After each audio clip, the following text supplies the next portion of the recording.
Pantheism has been my answer to not really believing anything, to feeling lost in a sea of consumerism and 9-to-5s, and just this sense that while growing up I had lost my sense of wonder and curiosity about the world. In this video, I want to give you a very brief outline of the definition of pantheism, the history of its philosophy and practice, an overview of the movement today, and my own experience of it.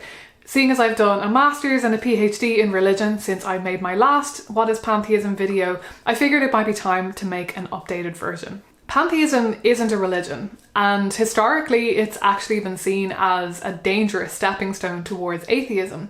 But in the 21st century, when so many of us, especially in Western Europe, have moved away from religion entirely, I see pantheism being turned to as a way to reconcile spiritual feelings with a life that just doesn't feel like it fits with traditional religion.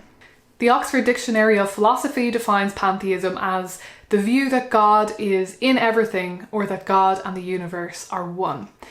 The idea is popularly understood to have originated with the 17th century Dutch philosopher Spinoza, but ideas like it can be traced back to ancient Greece, and it didn't really become popular until the 19th century. A lot of pantheists today actually shy away from the word God, especially those of us who aren't of a Christian or Abrahamic faith. But it's worth remembering that Spinoza, as the father of pantheism, so to speak, was Jewish, and the philosophers who followed his teaching were operating mostly in a Christian context. These ideas were flourishing at a time when the largely Christian West was struggling to reconcile their old religious paradigm with this emerging scientific industrial world. And I think it's very interesting and relevant that pantheism as an idea arose out of a time of great philosophical and theological conflict, at a time when the predominant paradigm of the West was actually shifting very swiftly and dramatically from traditional Christian ideas of truth towards a science-based understanding of the world.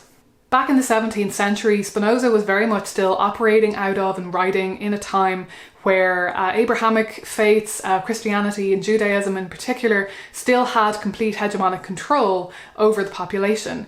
And his book, Ethics, his most famous book, was published posthumously because if it had been published during his lifetime, he could have been killed for it. It was considered completely heretical.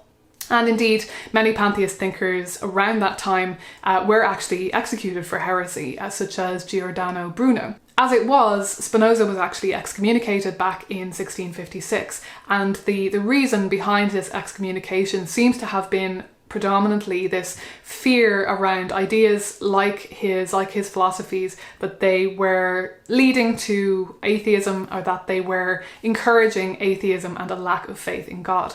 Spinoza's work sparked a lot of debate in the following century, in the 18th century, in Europe, around pantheism and whether it should be understood as materialistic atheism or as a form of theism or belief in God.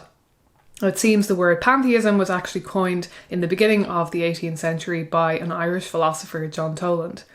Some historians and philosophers actually do believe that Spinoza was an atheist, and that his language of God and divinity and so on was really covering up his true atheism. And it's certainly true that his beliefs were making a huge departure from the dominant beliefs of his culture at that time. But I think what is most interesting for us as pantheists is not so much to focus on that debate of what Spinoza's beliefs really were and the extent to which they diverged from his Abrahamic background, but more to have a look at how his ideas filled in this gap between Christianity or Judaism or traditional religion of the time and out and out atheism, scientific materialism that was starting to emerge during this time. I think that where pantheism starts to evolve into something recognisable today is in the latter half of the 18th century and into the 19th century in particular, when it was inspiring the Romantic and the Transcendentalist movements, and then we see a move into environmentalism and environmentalist writing. It's with Romantic poets like Wordsworth and Blake and Shelley and Goethe that we really start to see a very relatable language around the beauty of the natural world and our experience of it and relationship to it. Leaves of Grass by Walt Whitman is a great example of a famous American Romantic poetry collection from the mid-19th century that is really a beautiful celebration of the majestic divinity of all things natural. The Romantic movement was at the forefront of European and North American culture for 150 years, and its focus on the veneration of the natural world was central, really central to the development of the environmentalist movement.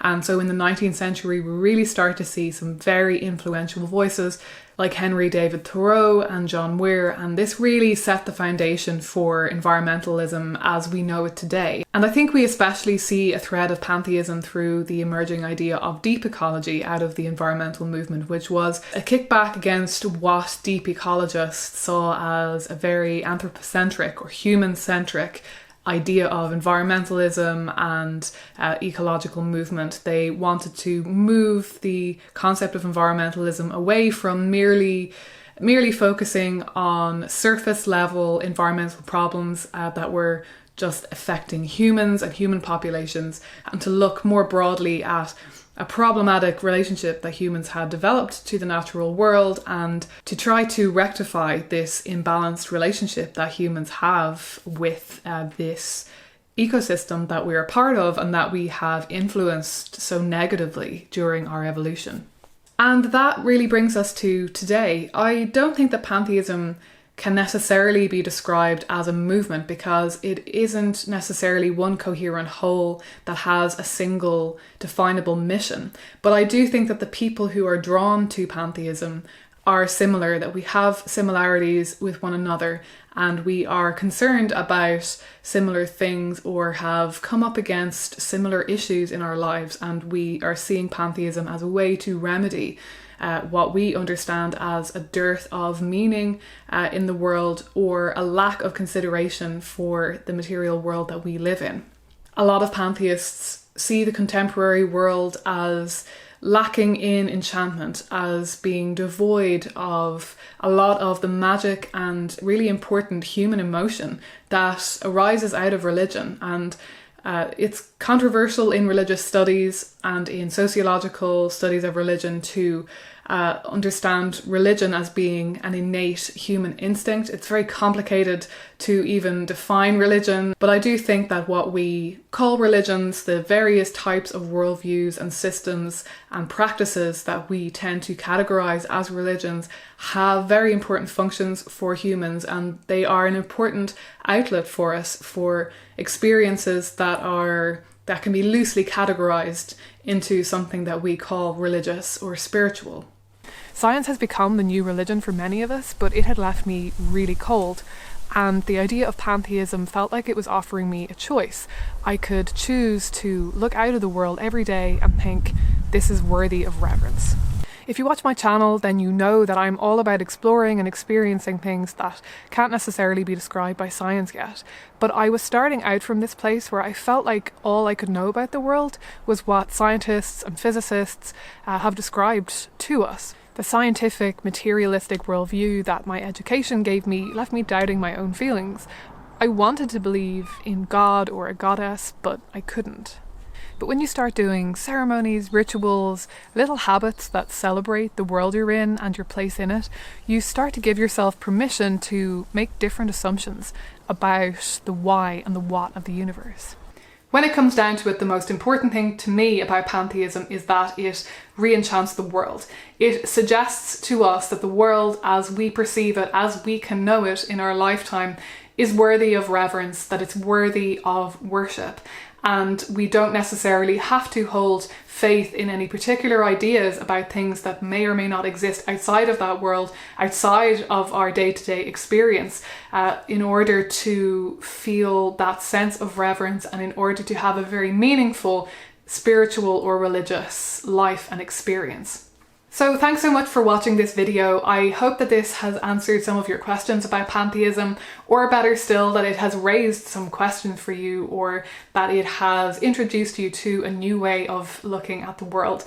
I have been wanting to make a new video on this topic for a long time. I wanted to make something a bit more comprehensive and descriptive about this idea that has been so central to my spirituality and to my life for the past 10 years. It really was a game changer for me, and if I can offer a little bit of that to other people, then I feel like my job is done. So if you like this video, if you'd like to see more videos of this kind or on this topic or on pantheism in general, give me a like and I will know that this is something that you want to see more of. If you're not subscribed already, please do consider subscribing and hit the bell so that you're notified every time I upload a new video. And as always, I hope that you are all doing well, that you're all safe and sound, and I will be talking to you again soon.